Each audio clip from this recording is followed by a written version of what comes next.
wabarakatuh. Pada pelajaran hari ini akan kita mengkaji sifatnya tematik, tepatnya mengenal lafadz alqi yang ada di Al-Quran. Lafadz alqi artinya lemparkanlah. Lafadz alqi dalam materi ilmu alat kajiannya paket 6, ini termasuk kata kerja yang jumlahnya ada 4 huruf. Ini apa saja? Alif berhamzah, lam, qaf, dan huruf ya. Kalau dalam bahasa ilmu alatnya namanya fi'il madhi atau kata kerja bentuk lampau. Alqa artinya telah melempar, yulki artinya sedang melempar, kalau alki artinya lemparkanlah. Ini materi contoh kajian ilmu alat paket 6. Mengenal fiil-fiil atau kata kerja yang jumlahnya ada 4 huruf dengan sebutan namanya fiil rubai. 4 huruf, alif berhamzah, lam, qaf, dan ya. Alqa, yulki, alki. Akan kita bahas beberapa ayat yang ada hubungan dengan kata-kata alki yang artinya lemparkanlah. Pertama kita buka dulu. Contohnya lafadz alqi berbunyi alqi asoka. Arti perkalimatnya alqi artinya lemparkanlah, asoka artinya tongkatmu, lemparkanlah tongkatmu. Nah, ini kita buka tampilan berikutnya beberapa contoh ayat yang ada kalimat berbunyi alqi asoka, lemparkanlah tongkatmu. Pertama kita buka dulu tepatnya dari surat Al-Qasas 31. Ya. Ini saya baca dulu arti perkalimatnya. Wa'an alqi asoka, dan bahwa lemparkanlah tongkatmu wahai Musa. Falamma maka ketika ro'aha dia Musa melihatnya, melihat tongkatnya itu ternyata dalam kurung tongkatnya berubah jadi ular. Tahtazu bergerak-gerak ka'annaha jannun. Seakan-akan ia si tongkat itu jadi seorang ular yang sangat gesit. Wala mudbiron, larilah dia Musa, mudbiron berbalik ke belakang, tanbalam yu'akib tanpa menoleh. Ya Musa, Allah manggil, wahai Musa, akbil. Jadi apa? Baliklah kepadaku, balik wala takhaf, dan janganlah kamu takut. Innaka sungguhnya engkau minal aminina, engkau termasuk orang-orang yang aman. Ini contoh adegan peristiwa Musa ketika di Tursina. Jadi Musa disuruh Allah melemparkan tongkatnya, tiba-tiba berubah jadi ular. Musa lari berbalik ke belakang tanpa menoleh. Allah manggil, wahai Musa, baliklah kepadaku, balik. Janganlah kamu takut. Kamu termasuk orang yang aman. Maksudnya aman dari ular tersebut. Aman. Ini contoh lafadz berbunyi alqi asoka. Lemparkanlah tongkatmu. Jadi warna merah ini adalah garis merah terjemahan dari yang warna merah. Alqi lemparkanlah, asoka tongkatmu. Berikutnya.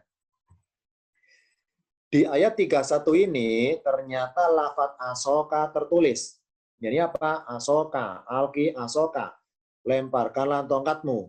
Kenapa tertulis kata-kata tongkatmu? Maksudnya kenapa ada kata tongkat tertulis? Jawabannya adalah karena di dalam kisah ini Musa pertama kali melihat. Yakni melihat mukjizat dari tongkatnya itu. Pertama kali reaksi Musa melihat tongkatnya berubah jadi ular, Musa takut lari. Dan memang di surat Al-Qasas penyebutan aso atau tongkat cuma ada satu saja. Yakni di ayat 31. Jadi di surat Al-Qasas penyebutan kata-kata tongkat dalam kisah Musa ini cuma satu kali. Tepatnya di Al-Qasas ayat 31.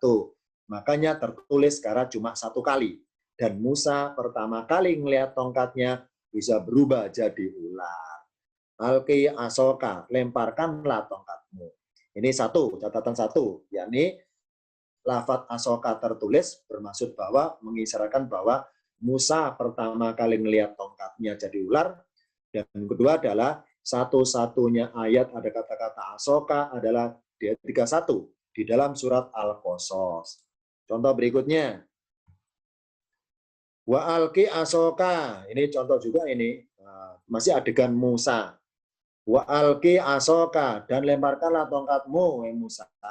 Falamma, maka ketika ro'aha, dia melihatnya. Melihat tongkatnya itu berubah jadi ular. Tahtazzu.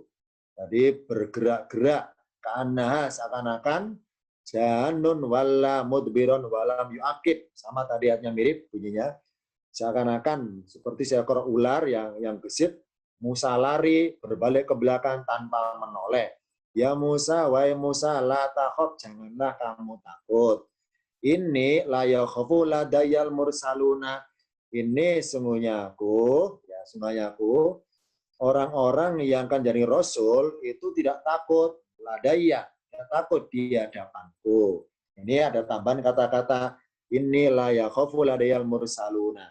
Surat An-Naml mirip dengan bunyi surat Al-Qasas tadi. Mirip bunyinya. Adegannya sama. Jadi Musa disuruh Allah melempar tongkatnya. Tongkatnya berubah jadi ular. Musa takut lari ke belakang. Berbalik ke belakang, tidak menoleh sekalipun. Terus Allah manggil. Akhirnya Musa menoleh lagi. Manggil. La takhaf, jangan takut Musa. Seorang Rasul itu enggak ada boleh takut di hadapanku. Termasuk maksudnya jangan takut apapun. Selain hanya takut kepadaku saja. Ini pengertian la yakhafu ladayal mursaluna. Seorang rasul itu tidak boleh takut apapun kalau di hadapanku. Takut apapun. Nih titik. Jadi An-Naml 10 mirip bunyi dengan Al-Qasas yang tadi. Sama-sama berbunyi alki asoka. Lemparkanlah tongkatmu. Berikutnya catatannya. Di ayat 10 ini lafaz asoka tongkatmu tertulis juga. Kenapa? Karena ini juga sama adegan rekaman pertama kali Musa melihat mujizat dari tongkatnya itu. Yang berubah jadi ular. Dan memang di surat An-Naml, lafaz tongkatnya Musa hanya ada satu tertulis. Yakni di surat An-Naml ayat 10 saja. Nih, hikmah yang pertama tadi, kenapa asoka tertulis? Jawabannya adalah karena Musa pertama kali melihat tongkatnya. Dengan tertulis tongkatnya, maka supaya terlihat. Supaya dilihat. Ingat bahwa lafaz di Al-Quran ketika bermaksud kepada benda dengan tertulis, maka supaya bermaksud terlihat. Kalau nggak tertulis, maka bermaksud disamarkan. Ini. Jadi kata-kata asoka dilihat oleh Musa. Musa ngelihat tongkatnya. Kalau asoka disamarkan pakai kata ganti yang lain, maka Musa nggak ngelihat langsung tongkatnya. Di sini asoka tertulis karena bermaksud bahwa Musa pertama kali ngelihat langsung tongkatnya berubah menjadi ular. Dan karena pertama kali, dan memang hanya satu kali, lafaz tongkatmu di surat An-Naml adanya hanya di ayat nomor 10. Berikutnya, contoh lagi, alki asoka. Ini adegan lain lagi. Adegan ketika Musa berhadapan dengan tukang sihirnya Fir'aun. Ya, saya baca singkat cuplikan lafadznya ataupun ayatnya per kalimatnya. Qala, dia berkata, dia siapa? Musa. Ini bermula dari tawaran. Jadi ketika adegannya Musa bersama tukang sihirnya Fir'aun sudah ngumpul di ruang tengah istana itu, nah yang mendahului bicara adalah para tukang sihir Fir'aun. Terekam di surat Al-A'raf ayat sebelumnya yang 115. Jadi mereka bilang, wahai Musa, siapa duluan yang lempar? Apakah kamu atau kami duluan melempar? Nah, jadi mereka Musa, siapa duluan melempar? Nah, langsung Musa jawab, alku, lemparkanlah oleh kalian. Lemparkanlah. Jadi Musa mempersilahkan mereka supaya duluan melemparkan tongkat mereka itu. Kalau Musa alku, lemparkan oleh kalian. Falamma alqau. Jadi kalau alku bernada perintah, kalau alqau bernada berita. Falamma alqau, maka ketika mereka melemparkan tongkatnya itu, saharu ayunan nasi. Mereka menyihir matanya manusia itu. Jadi pandangan manusia disihir oleh mereka supaya salah ngelihat. Salah ngelihat. Ya. Kalau berkata wa istarhabuhum, dan mereka membuat manusia menjadi takut. Waja'u, dan mereka mendatangkan bisikin adimin dengan sihir yang hebat. Adim itu hebat pengertiannya. Sihir yang hebat. Kenapa? Bisa merubah jadi ular tongkatnya itu. Ya, kemudian lalu Wahayna dan kami wahyukan, arti aslinya dan kami bisikkan kepada Musa bahwa alki asoka, wahai Musa alki asoka, lemparkanlah tongkatmu. Faidahia, maka tiba-tiba tongkat Musa hia talqaf, menelan mayak fikuna, apa yang mereka sulapkan itu. Ini adegan ketika tukang sihirnya ngelempar tongkat mereka, langsung mereka menyihir mata manusia supaya ngelihat bahwa itu ular. Ya, bahwa itu ular ya. Sesama tukang sihir ngelihat itu tongkat. Itu tali-tali, itu tongkat. Tapi manusia karena kena sihir mata mereka salah ngelihat. Ular. Nah, Musa disuruh Allah perintahkan, wahai Musa alki asoka, lemparkanlah tongkatmu. Nah, tiba-tiba tongkat Musa dilempar jadi ular dan memakan tali-tali mereka, memakan tongkat-tongkat mereka. Ini adegannya. Jadi ketika tongkat mereka dilempar, ya dilempar ke tengah itu, tengah ruangan, beserta tali-tali mereka dilempar ke tengah ruangan, maka manusia yang melihat itu, semua mata manusia melihatnya bahwa itu ular, bahwa itu tali, bahwa itu ular kecil dan ular besar. Nah, ketika Musa melempar tongkatnya, maka tongkat Musa sungguhan jadi ular, sungguhan. Nah, kalau mereka menyihir manusia supaya salah melihat bahwa itu ular, padahal hanya tongkat dan tali numpuk di ruang tengah. Sesama tukang sihir melihatnya itu tongkat dan tali numpuk. Tapi manusia melihatnya bahwa itu ular. Nah, ketika Musa ngelempar tongkat, ternyata sungguhan jadi ular. Nah, di mata tukang sihir, ternyata tongkat Musa sungguh jadi ular. Sedangkan tongkat mereka hanya tongkat biasa, nggak berubah ular. Hanya mereka nyihir manusia supaya salah melihat. Nah, ini. Maka mereka mengakui bahwa Musa itu benar-benar tongkatnya jadi ular, bukan ilmu sihir. Nah, itulah pada akhirnya tukang sihir Fir'aun semuanya beriman. Kenapa? Karena kalau Musa ngelempar tongkatnya tetap jadi tongkat, berarti Musa ilmunya sihir, ngelabui pandangan manusia. Nah, ternyata ketika Musa ngelempar tongkatnya benar-benar jadi ular. Sedangkan tongkat mereka nggak jadi ular. Hanya manusia salah ngelihat supaya bahwa itu ular. Nah, ini. Nah, kenapa? Dalam sudut pandang mata tukang sihir, melihat tongkat Musa ternyata ular sungguhan, berarti Musa bukan sihir ilmunya. Murni mukjizat. Terbukti apa? Terbukti tongkatnya sungguh-sungguh berubah menjadi ular. Ini ada kata-kata kunci. Ayunan nasi. Saharu ayunan nasi. Jadi hakikatnya tongkatnya tukang sihir Fir'aun tidak jadi ular. Hanya manusia saja yang kena sihir matanya, supaya mata ketika melihat kayu, melihat tongkat, itu seperti ular. Padahal tetap tongkat di mata sesama tukang sihir. Nah, berikutnya. Di ayat 117 ini, lafaz asoka, tongkatmu.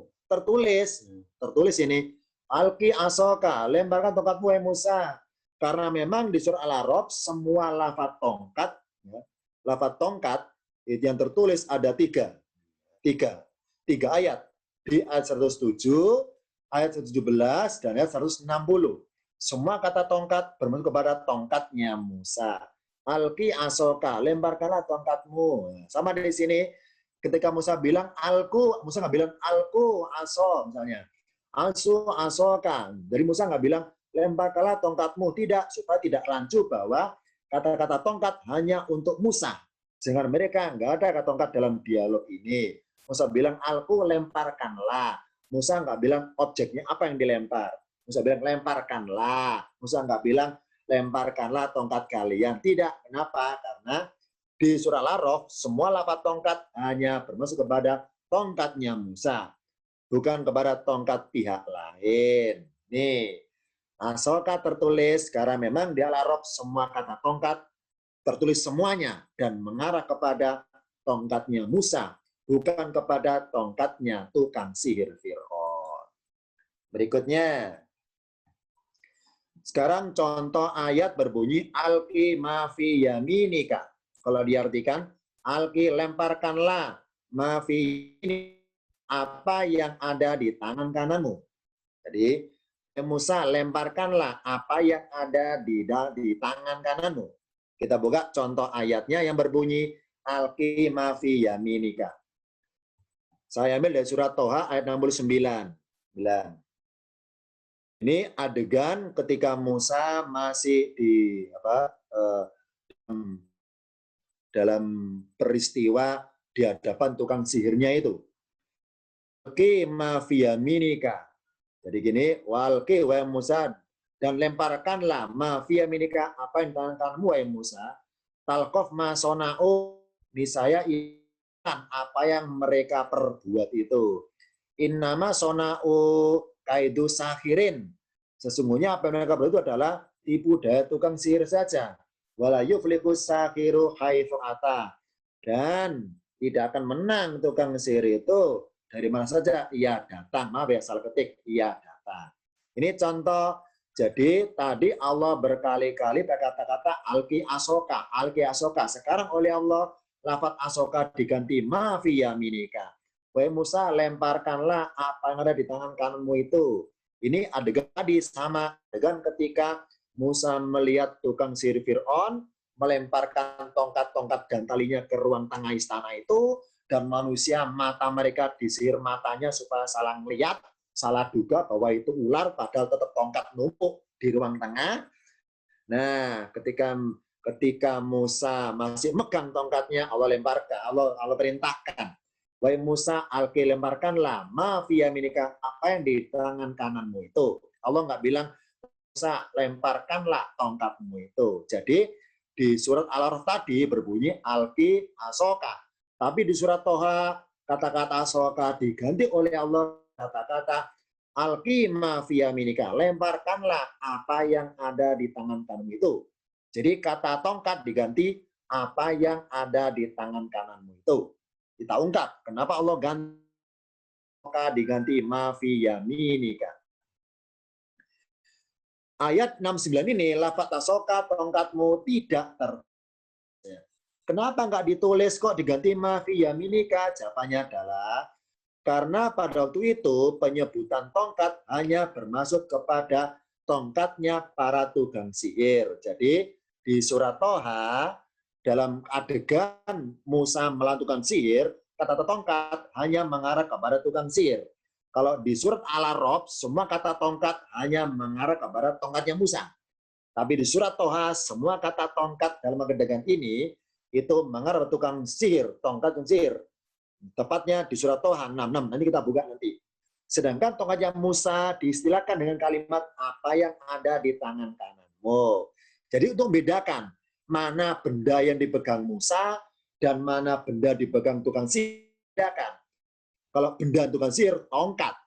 Sedangkan benda Musa, istilahnya ma fi yaminika, yang di tangan kanan akan kita ungkap. Kenapa Allah ganti lafadznya asoka diganti ma fi yaminika? Kita buka catatan berikutnya. Tepatnya kita buka surat Toha 66 dulu untuk memberikan keterangan bahwa lafadz tongkat hanya mengarah kepada tukang sihir, bukan tongkatnya Musa.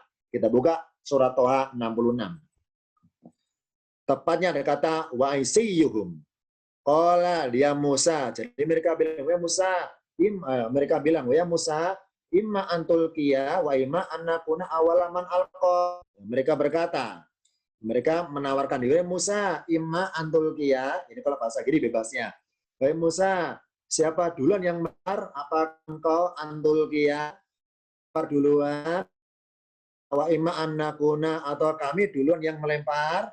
Qala, Musa berkata, bal alqu. Ini bebasnya, silakan.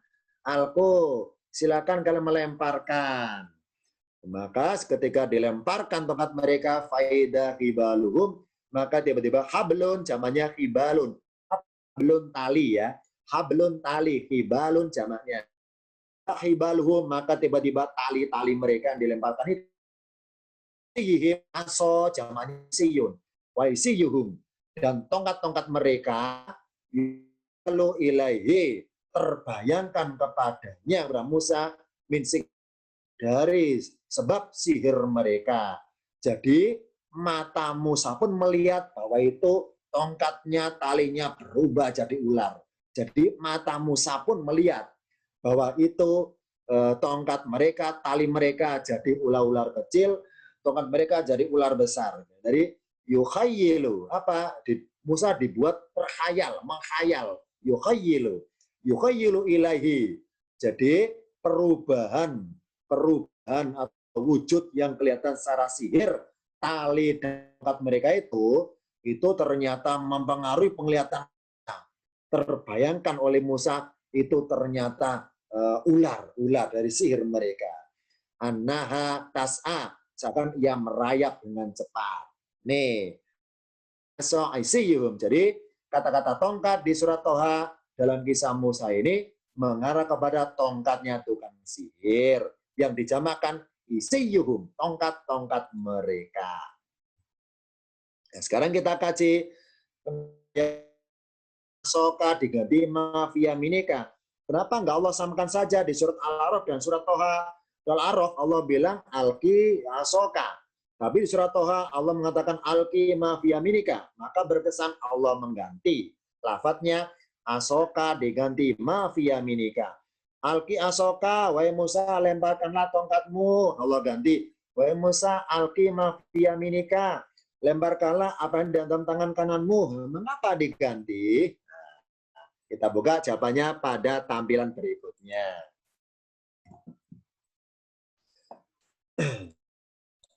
Sebelum kita bahas jawabannya, mari kita buka dulu, mundur ke belakang, jauh ke belakang surat Toha 17. Tepatnya adegan peristiwa Musa masih di Tursina. Pertama kali Musa melihat tongkat jadi ular, Tursina. Jadi ketika Musa menghadap Allah di Tursina, ya, ketika malam hari itu, ya, Musa dengar suara Tuhan. Musa dengar suara Tuhan. Nah, akhirnya Allah tanya, wa ma tilka biyaminika ya Musa? Wa ma tilka, dan apakah itu biyaminika di tangan kananmu wahai Musa? Ola, dia berkata, Musa berkata, iya asoya, iya dalam tongkatmu, atau kau ilahya, aku bertelekan atasnya atau kepadanya. Gitu.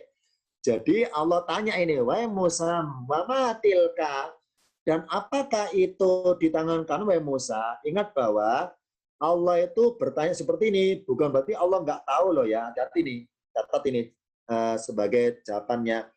Jadi ketika Allah tanya kepada Musa, wahai Musa, apa itu tangan kananmu? Bukan berarti Allah kan maha melihat, maha mengetahui. Kenapa Allah kok tanya juga kepada Musa, apa yang tangan Musa itu?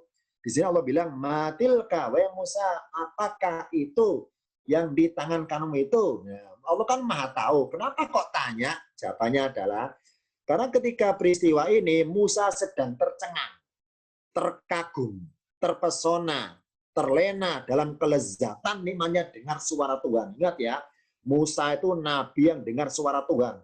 Nggak bisa kita bayangkan gimana suara Tuhan. Musa lah yang dengar itu.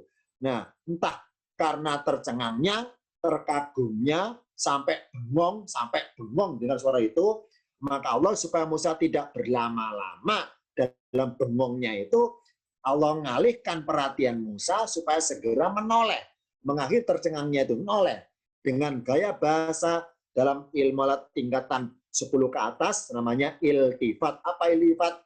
Mengalihkan perhatian, menoleh ke arah tangannya supaya noleh, supaya nggak berlama-lama tercengangnya itu. Nah, ini Allah bilang, wahai Musa, apa di tangan kanan? Supaya noleh ke tangan kanannya.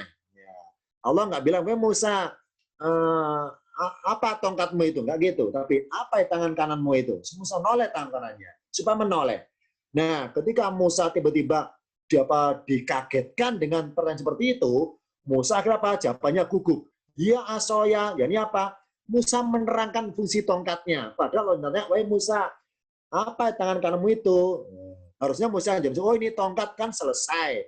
Tapi enggak, Musa setelah jawab, oh iya asoya, dia tongkatku. Dan menerangkan fungsi tongkatnya. Padahal Allah nggak tanya, untuk apa Musa tongkat? Nggak gitu. Allah nggak tanya fungsi tongkatnya. Ini. Jadi karena begitu gugupnya Musa mendengar tiba-tiba pertanyaan dari Allah itu, maka Musa jawabnya bertele-tele jawabnya. Bertele-tele. Dengan segala apapun yang menerangkan profil fungsinya tongkatnya itu. Jadi ketika Allah bertanya, berbunyi, apakah itu di tangan kanan Musa? Bukan berarti Allah nggak tahu. Supaya Musa menoleh. supaya nggak berlama-lama, tercengang, terkagum, supaya segera mengakhiri terkagumnya dengan suara Tuhan, cepat mengakhiri. Nah, ini hikmahnya diganti matilka biyaminika. Yang kedua, begitu pula dalam kisah ini ketika di adegan Fir'aun, tukang sihir Fir'aun bernama Musa, Musa juga tercengang. Tercengang ternyata sihirnya mereka hampir sama, persis mirip mujizat yang dimiliki tongkatnya Musa. Maka untuk mengakhiri kekhawatiran Musa yang berlama-lama dalam ketercengangnya itu, Allah mengalihkan perhatian kepada Musa. Maka Musa segera mengakhiri tercengangnya dengan gaya bahasa iltifat. Mengalihkan perhatiannya, Musa, lemparkanlah apa yang tangan kananmu itu. Allah nggak bilang, lemparkanlah tongkatmu itu, tapi supaya menoleh. Lemparkanlah apa yang di tangan kananmu itu. Niscaya akan menelan apa yang mereka perbuat itu. Ini sama di sini. Untuk mengalihkan perhatian, Musa noleh ke tangan kanannya. Kalau Allah bilang, wah Musa, lemparkanlah tongkatmu, maka Musa paham, ada tongkat dengan saya. Dengan berbunyi, lemparkanlah apa yang di tanganmu itu, menoleh kepada sesuatu di tangan kanannya itu. Ini untuk mengalihkan perhatian. Musa tercengang melihat hebatnya ilmu sihirnya Tuhan itu. Musa tercengang, Musa khawatir, ya. Musa khawatir. Nah, supaya Musa mengakhiri khawatirnya, Allah nyuruh Musa segera berhenti atau segera menyudahi rasa khawatir atau tercengangnya itu dengan cara Musa menoleh ke arah yang lain supaya mata Musa jangan kayak manusia lainnya. Jadi apa? Matanya terhipnotis. Mata Musa supaya nggak lama-lama terhipnotis oleh sihirnya mereka itu supaya menoleh mengakhiri. Nah, ini dengan menoleh maka sihirnya mereka lemah kepada mata Musa. Jadi lemah. Karena mata Musa tidak berlama-lama melihat sihirnya mereka. Supaya menoleh. Nah, berikutnya. Sekarang kita bedakan di surat Toha berbunyi biyaminika. Di surat Toha 17 biyaminika artinya di tangan kananmu. Sama di surat Toha 69 fiyaminika. Sama disingkatnya di tangan kananmu. Ya, kalau yang tadi ketika di Tursina Allah mengatakan wa ma tilka biyaminika ya Musa, dan apakah itu di tangan kananmu wahai Musa? Tapi ketika dia adegan tukang sihir bersama Musa, Allah pakai kata-kata fi walqi ma fiyaminika, dan lemparkanlah apa yang di tangan kananmu. Jadi sama-sama artinya di, kalau singkat biyaminika di tangan kananmu, fiyaminika di tangan kananmu. Sekarang kita bedakan. Bedanya apa? Pakai bi dengan pakai fi. Kita buka catatan berikutnya. Kalau pakai lafadz bi, biyaminika, maka bermaksud bahwa tongkatnya itu tergeletak. Ya, terletak, bermaksud letaknya. Tongkatnya terletak di tangan Musa, terpegang oleh Musa. Karena kata-kata bi itu artinya dengan. Yang merasa ikut kajian ilmu alat paket 3 tahu ini. Ya, ini apa? Tentang huruf jar itu kajian paket 3. Huruf jar, huruf yang mengkasrohkan. Bi itu profilnya adalah bi bermaksud huruf kesertaan. Yang kedua, bi juga bermaksud huruf alokasi tempat. Contohnya, bibabila di negeri Babil, bibakata, dibaka, bil madinatil munawwaro di Madinah al-Munawwarah.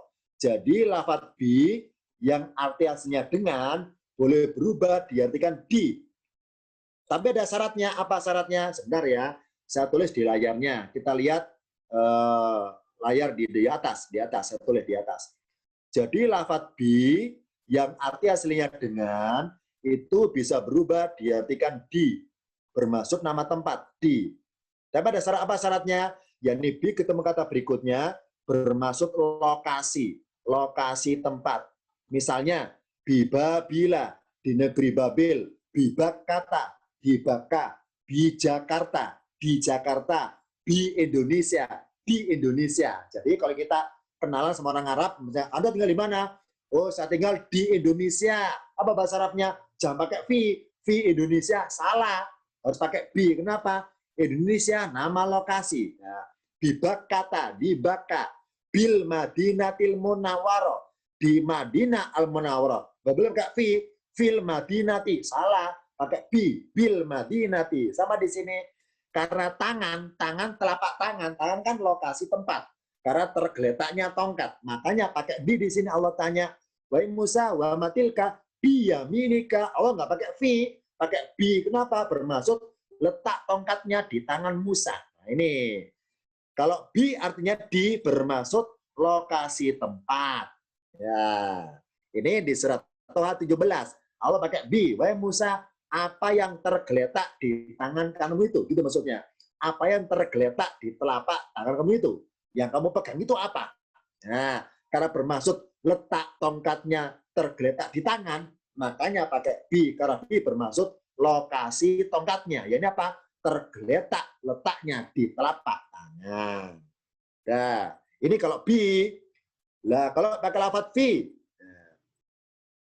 Kalau pakai fi bermaksud lamanya waktu. Kenapa? Ingat bahwa dalam kaidah ilmu pakai 3 huruf jar juga ini fi. Fi itu bermaksud alokasi ruang. Contohnya fil ardi, di dalam bumi, ruang, ruang. Di sini spesifiknya ruang waktu, alokasi waktu. Yani kenapa Allah pakai fi di sini dalam ceritanya tentang sihir Fir'aun, tukang sihir, kok nggak berbunyi disamakan dengan tadi biyaminika, kok Allah ganti fi, maka bermaksud bahwa karena ketika Musa itu berlama-lama tercengang melihat sihirnya itu, Musa tidak segera melempar, ya, alias lama nggak ngelempar. Padahal tukang sihirnya sejak dari tadi ngelempar terus, ngelempar duluan dan lama ngelemparnya. Sudah ngelempar sejak tadi, Musa masih menahan tongkatnya. Karena ditahan berlama-lama dalam genggaman tangan, nah lamanya itulah, selama itu pula, selama Musa tercengang itu, maka selama itu pula tongkatnya tergenggam. Fi apa? Fi ruang lingkup. Ruang lingkup tertutupnya telapak tangan. Berarti apa? Menggenggam. Nah, fi bermaksud 2. Fi di dalam telapak tangan alias menggenggam. Yang kedua, fi bermaksud lokasi waktu. Lamanya menggenggam. Nggak segera dilemparkan. Ini Musa al-qima fi yaminika. Jadi fi bermaksud ruang. Fil ardi di dalam bumi. Ruang lingkup bumi. Fis sama'i di dalam langit. Ruang lingkup langit itu ruang, bermaksud ruang. Entah ruang alokasi waktu atau ruang alokasi tempat yang sifatnya tertutup. Contohnya, saya tinggal di masjid. Bahasa Arabnya pakai fil masjid, di rumah, fil baiti. Nah, itu. Tapi kalau bermaksud lokasi pakai bil Madinati, bi Jakarta, bi Surabaya, bi apalagi ya, bi Babila, bi Indonesia, bukan bi Indonesia. Ini kalau lokasi pakai bi, tapi kalau ruang tertutup pakai fi. Entah tertutup pakai tembok, tertutup pakai pagar, itu pakai fi bahasa Arabnya. Nah, berikutnya. Tadi ada kata alki. Alki asoka. Lemparkanlah tongkatmu. Oleh Allah asoka diganti alkiha. Lemparkanlah ia. Kan kita buka contoh ayat yang berbunyi alki asoka diganti dengan alkiha. Lemparkanlah ia. Asoka diganti ha. Asoka artinya tongkatmu. Ha itu ia. Lemparkanlah ia. Contoh ayatnya tercantum di surat Toha 19. Saya baca. Ini adegan ketika Musa masih di Tursina, ya. Qala dia berkata, dia ini Allah ini, alqiha ya Musa, lemparkanlah ia hai Musa. Fa'alqaha, maka ketika Musa telah melemparnya, faidahiyah, maka tiba-tiba ia si tongkatnya Musa itu hayatun. Jadi apa menjadi ular tas'a yang bergerak ya. Udah yang bergerak ya. Jadi ketika Musa melemparnya pakai H. Kenapa pakai H? Karena lafadz asa termasuk kata jenis mu'annas. Ingat yang belajar paket 1 tahu ini tentang mudzakkar mu'annas bahwa tongkat tersebut mu'annas ya, mu'annas. Dari aso tongkat karena mu'annas maka pakai H, bukan pakai hu. Sebagaimana kalau manusia laki-laki pakai hu, kalau perempuan pakai H. Sama di sini tongkat pakai H. Kenapa? Karena jenisnya mu'annas. Alqiha, lemparkanlah ia. Kalau berbunyi alki asoka, maka ketika ngelempar mata Musa ngelihat tongkatnya. Tapi kalau alkiha, mata Musa nggak ngeliat tongkat, lempar gitu aja, lempar spontan tanpa ngelihat bagaimana teknis melemparnya itu. Alkiha, jadi dengan diganti pakai kata ganti atau domir, maka bermaksud bahwa ketika Musa ngelempar tongkatnya, Musa tidak ngelihat, tidak menoleh ke tongkatnya, hanya ngelempar langsung. Dan kalau berbunyi alki asoka, lemparkanlah tongkatmu, maka Musa ngelihat tongkatnya sebelum dilempar. Kalau alkiha, lemparkanlah tanpa ngelihat tongkatnya. Maksudnya tanpa ngelihat dahulu tongkatnya sebelum dilempar. Itu kalau diganti pakai H. Alkiha. Nah pakai H karena tongkat termasuk mu'annas. Maka kata gantinya pakai lafadz H. Berikutnya, contoh lafadz alki di surat yang lain. Di kisah yang lain. Kisah Nabi Sulaiman alaihissalam. Alki kitabi, lemparkanlah suratku. Artinya lemparkanlah kitabku. Biarkan bebas, lemparkanlah suratku. Jadi Musa nyuruh burung hudhud untuk melemparkan suratnya. Maaf ya, Nabi Sulaiman nyuruh burung hudhud untuk melemparkan suratnya. Alki kitabi, lemparkanlah suratku. Artinya lemparkanlah kitabku. Nah, kata kitabi diganti hi. Alkihi, lemparkanlah. Iya, kan kita ungkap lafadz kitabi diganti dengan hi. Alki kitabi artinya lemparkanlah suratku, diganti alkihi, lemparkanlah. Iya. Kita buka karena kisah Nabi Sulaiman, maka suratnya ciri khasnya ya, apa identiknya Sulaiman? Surat An-Namal. An-Namal kisah semut, identik Sulaiman. Kalau kisah Sulaiman maka surat An-Namal. Kita buka. An-Namal ayat 8. Idhab bi kitabihada. Idhab. Ya, ini surat An-Namal ya, An-Namal. Jadi surat An-Namal itu surat urutan ke-27.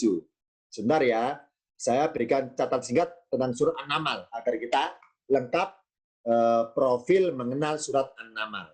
Sebentar ya, saya buka catatan di layarnya.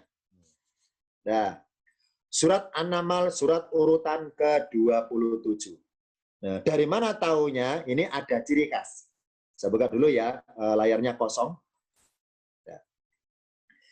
Ingat bahwa masing-masing surat, ada beberapa surat yang awalnya pakai huruf-huruf muqatta'ah. Misalnya Al-Baqarah, Alif Lam Mim. Nah, surat An-Namal berawalan to, sin. Ya. Surat An-Namal berawalan huruf to dan sin. To, sin. Nah, salah satu hikmahnya huruf-huruf muqatta'ah di awal surat, hikmahnya loh ya, sebenarnya adalah itu menjadi identitas suratnya. Identitas surat. Mana buktinya? Contohnya, surat An-Namal berawalan to, sin. Kenapa to, sin ya? Kok nggak alif lam mim?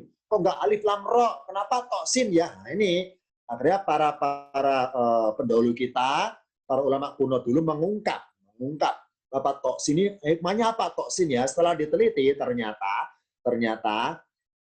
jumlah huruf to di surat An-Namal ya, surat An-Namal, jumlah huruf to ada 27. Jumlah huruf sin di surat An-Namal ada 93. Nah, ternyata setelah dihubungkan, kenapa 27? Isyarat dari urutan surat ke-27. Isyarat urutan surat. Kenapa 93? Isyarat dari jumlah ayat. Jumlah ayat An-Namal 93. To, sin. To 27, sin 93. Huruf to identitas urutan suratnya. Huruf sin identitas jumlah ayatnya. Ini contohnya. An-Namal 2793. Nih, silakan. Apa komentar saya? Maaf ya. Hanya orang yang menganggur sajalah sempat ngitung toksin di satu surat itu ya. Karena kita semuanya sibuk, ada yang jadi guru, ada yang jadi pedagang, nggak sibuk neliti huruf di Al-Quran, ngitung-ngitung toksin. Bersyukurlah kita terbantukan oleh para ulama kita terdahulu mengungkap beberapa hikmah huruf-huruf muqatta'ah. Jadi saran saya, kalau sempat loh ya silakan. Kenapa ya Al-Baqarah kok awalnya alif lam mim? Kenapa ya? Silakan coba dihitung di Al-Baqarah. Berapa alifnya, berapa lamnya, berapa mimnya. Silakan ya, kalau nganggur ini. Silakan ngitung ya. Nah, nanti nanti ketemu hikmahnya. Kenapa Al-Baqarah bilang mim? Ini contoh saja. Sudah terungkap, sin an-namal. Udah ya. Balik ke surat ayat tadi. Surat An-Namal ayat 28. Kalau perkata alifnya kasroh. Idhab. Sulaiman bilang kepada burung hudhud. Idhab. Bentar ya, hapus dulu. Saya pakai warna merah aja untuk menerangkannya. Idhab, pergilah. Nah, kalau berkata idhab, hudhud, pergilah. Idhab, pergilah. Bikita bihada. Dengan membawa suratku ini. Fa'alki, maka lemparkanlah ia. Surat ini ilahi kepada mereka. Summa kemudian, tawalla anhum. Tawalla, berpalinglah kamu dari mereka. Berpalinglah dari mereka. Fandur, maka perhatikanlah. Mada yarji'un. Apakah yang mereka bicarakan kembali? Maksudnya apa respon mereka dari surat itu? Ini perintah Sulaiman kepada Hudhud. Pertama perintahnya adalah idhab, pergilah. Yang kedua perintahnya alki, lemparkanlah. Yang ketiga perintahnya, bentar ya, satu dulu. Dari alki, lemparkanlah. Berikutnya tawalla, berpalinglah. Berikutnya undur, perhatikanlah. Jadi Nabi Sulaiman nyuruh Hudhud dengan 4 perintah. Yang pertama, idhab, pergilah bawa suratku ke negeri Latu Balkis sana itu. Idhab, pergilah. Nah, terus nyampe sana, alki, lemparkanlah ia. Nah, setelah melemparkan, berpalinglah, terbang lagi, terbanglah menjauh, terus pandur, lihatlah bagaimana respon mereka. Nah, ini. Nah, lafaz idhab bikitabi, jawabannya adalah, kenapa tadi pakai alki, ini lemparkanlah. Yang maksud ia di sini adalah apa, suratnya Sulaiman. Ya. Alkihi, lemparkanlah ia. Itu ia, saling karya. Alkihi, lemparkanlah ia. Alkihi, ya. Aslinya hi, tapi ganti sukun. Alkihi, lemparkanlah ia.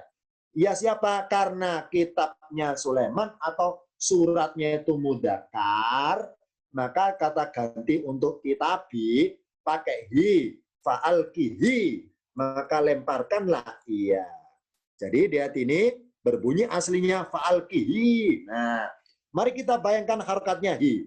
Fa'alkihi, kalau berbunyi hi, maka berlaku mat ya, mat yang panjang.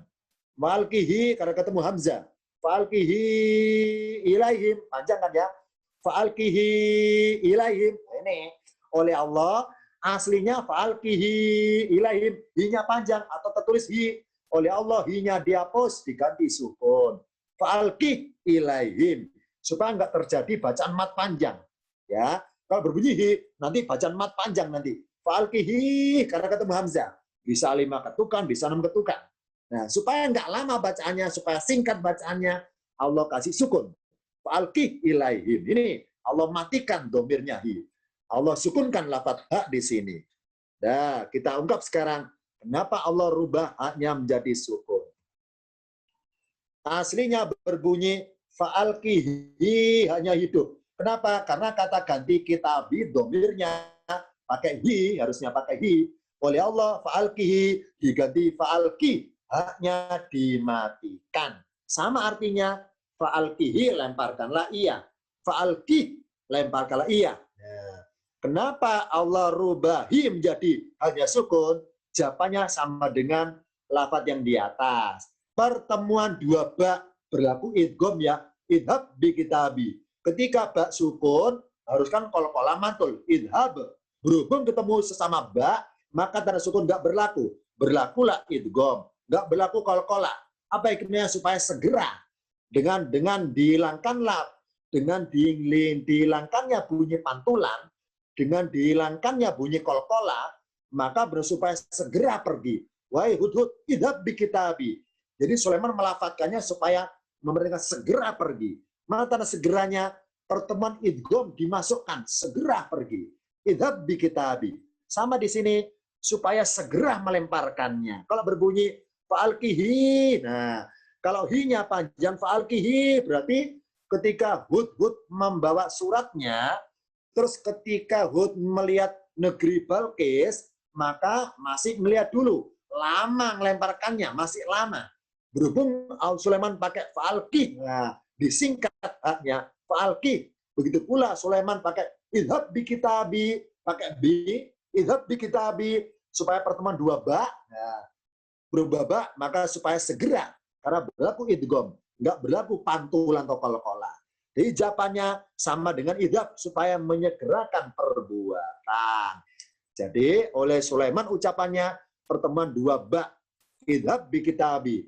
Kenapa dipertemukan? Supaya nggak terjadi qalqalah.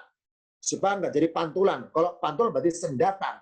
Kalau disendat berarti nggak harus segera pergi. Terserah kapan perginya. Tapi dengan berbunyi idhab bi kitabi, maka dengan baknya dilebur ke bak berikutnya supaya segera berbuat pergi. Sama di sini. Dengan haknya disukun supaya segera masuk ke ilaihim. Segera masuk hamzah. Supaya nggak berlama-lama dengan tobi'inya atau dengan mat jaiznya, mat wajibnya itu. Supaya nggak ada mat intinya.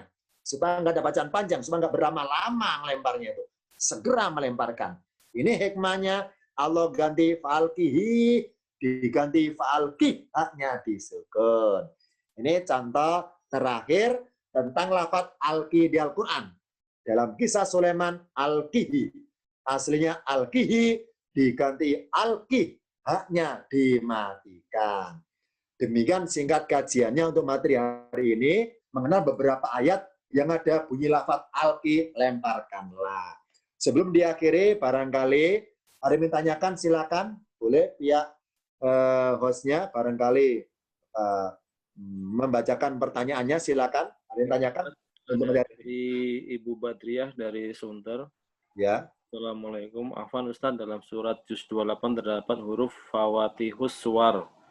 Sesuai contoh posisi awal ayat surah An-Naml yang sudah Ustaz jelaskan, berarti penjelasan posisi awal ayat di semua surat Juz 28 itu apakah sama dengan penjelasan surat An-Naml? Jadi sebetulnya bersifat hikmah pengungkapan. Jadi huruf-huruf muqatta'ah berupa huruf tidak berupa kata, maka tidak bisa diartikan. Karena nggak bisa diartikan, maka hanya bisa ditafsirkan. Karena sebenarnya penafsiran, maka para ulama berbeda sudut pandang dalam menafsirkannya. Semuanya mengungkap. Bagi yang ahli hitungan angka-angka, ngungkap dari sisi angka-angka. Bagi ahli fikih, ahli sejarah, ngungkap hubungan dengan sejarah dan fikihnya. Jadi tidak ada yang tahu artinya dan terjemahannya atau maksud dari lafaz-lafaz huruf muqatta'ah. Jadi para ulama hanya berijtihad untuk mengungkap hikmah apa, relevansi atau apa hubungannya huruf tersebut dengan surat yang bersangkutan. Nah, contoh tadi contohkan bahwa contohnya huruf toksin surat bukan juz ya, surat ke-27 ya. Surat ke-27 surat An-Naml tadi dengan toksinnya itu salah satu hikmahnya, hikmah itu sesuatu yang bermanfaat, hikmahnya, bukan artinya hikmah saja. Itu berarti Quran itu diteliti secara angka-angka, ternyata sistematis, nggak ada kelemahannya. Ini contohnya yang sudah terungkap oleh ulama kuno dulu, toksin setelah diteliti ternyata dari sudut pandang angka-angka sistematis, ya ini apa? Tersistem dengan huruf tok sekian jadi identitas surat An-Naml. Ya, jadi maksud surat kita nggak tahu, tidak tahu secara detailnya apa isyarat dari masing-masing huruf muqatta'ah itu. Sampai sekarang masih bertantangan bagi manusia untuk mengungkap. Bagi Quran masih berlaku sepanjang zaman untuk diungkap. Yang manusia belum mengetahui, silakan mengungkap dari berbagai sudut pandangnya. Kesana hikmahnya, hikmah loh ya tadi, bukan jawaban sebenarnya. Ijtihad dari hasil para ulama kuno dulu itu. Yang lain silakan sementara untuk hari ini materinya. Kalau nggak ada, insya Allah akan kita jumpa lagi dari materi kajian tematik untuk hari Senin mendatang di tema yang lainnya. Terima kasih ada di sini semuanya. Nanti saya kirimi filenya beserta rekaman dari hostnya. Terima kasih. Akhirul kalam. Wassalamualaikum warahmatullahi wabarakatuh. Waalaikumsalam.